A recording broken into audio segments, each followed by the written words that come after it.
Class 7 good morning. आज हम पढ़ेंगे chapter 8 market around us civics का।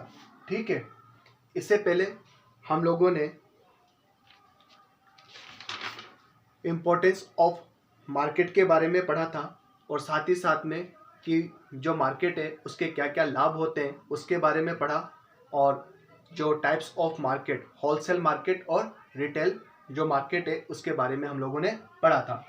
आज हम पढ़ेंगे वीकली मार्केट क्या होता है।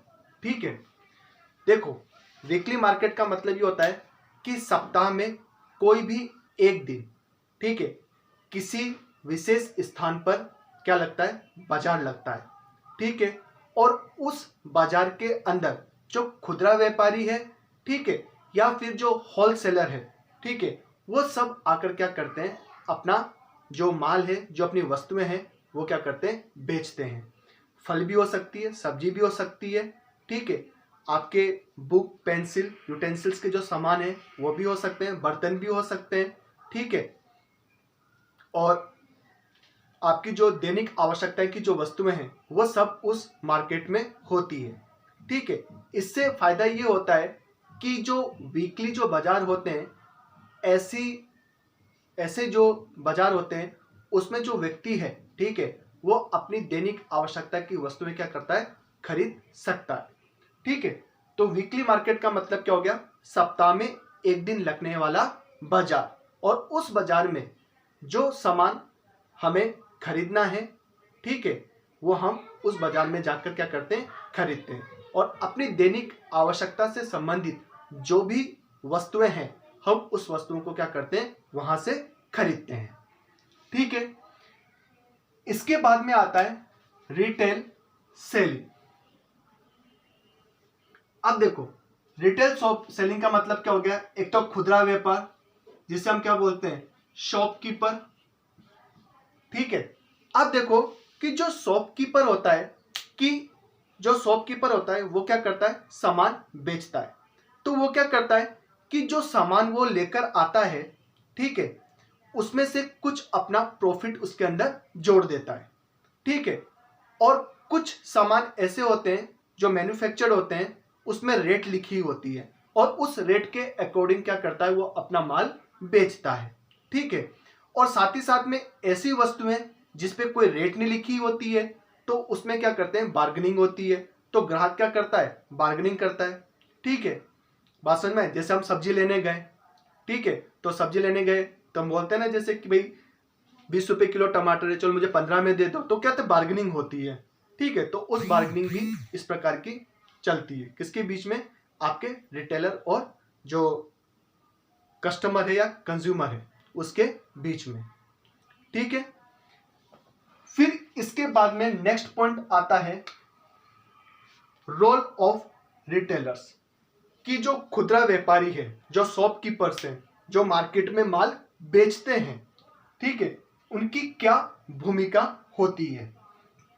अब देखो कि जो खुदरा व्यापारी होता है, जो फुटकर व्यापारी होते हैं, जिनकी दुकानें होती है, ठीक है, या फिर बाहर दुकान लगाकर बैठते हैं, उनकी क्या भूमिका होती है।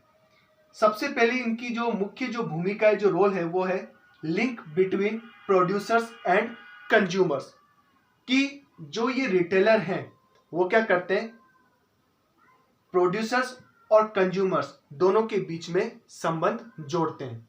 कैसे, कंज्यूमर्स जो है वो सीधे के सीधे प्रोड्यूसर से तो सामान नहीं खरीदेगा ना, नहीं खरीदेगा। जैसे मान लो कि आपको शुगर चाहिए, चीनी चाहिए, तो आप सीधे उत्पादनकर्ता के पास तो नहीं जाएंगे, हम कहाँ जाएंगे चीनी खरीदने के लिए, रिटेलर के पास में, अर्थात दुकान पर।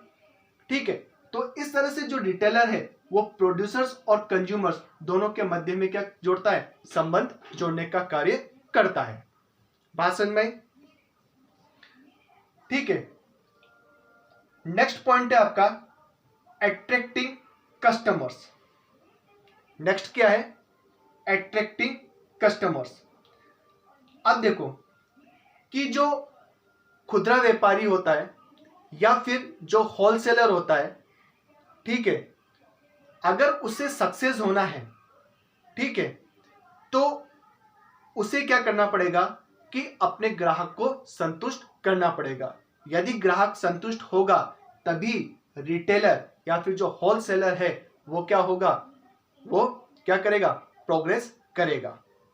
ठीक है, या हम ये भी कह सकते हैं कि अगर कस्टमर यदि संतुष्ट है उसकी सेवा से, तो वो जो रिटेलर है, जो दुकानदार है, वो क्या करेगा, विकास करेगा, उसे अधिक लाभ मिलेगा। तो इसके लिए वो क्या करेगा, इसके लिए वो क्या करेगा कि जो मोस्ट पॉपुलर जो ब्रांड है उसको अपने पास रखेगा। ठीक है, ताकि लोग उसे खरीदें और उससे संतुष्ट हो। ठीक है, और जो रिटेलर है वो ये पूरी कोशिश करता है कि उसकी दुकान पर हर एक ऐसी वस्तु मिले जिससे ग्राहक खाली हाथ ना जा सके।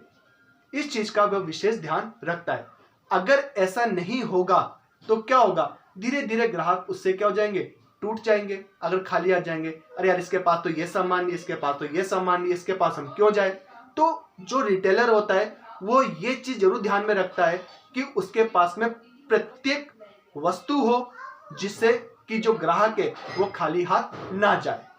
ठीक है, अब देखो, आपने ये देखा होगा कि जब आप बड़े बड़े मॉल में जाते हैं तो उस मॉल में क्या होते हैं, कांच की दुकानें होती हैं, और उस कांच की दुकानें में जो सामान होते हैं वो एकदम सही तरीके से आपको सजी हुई मिलती है।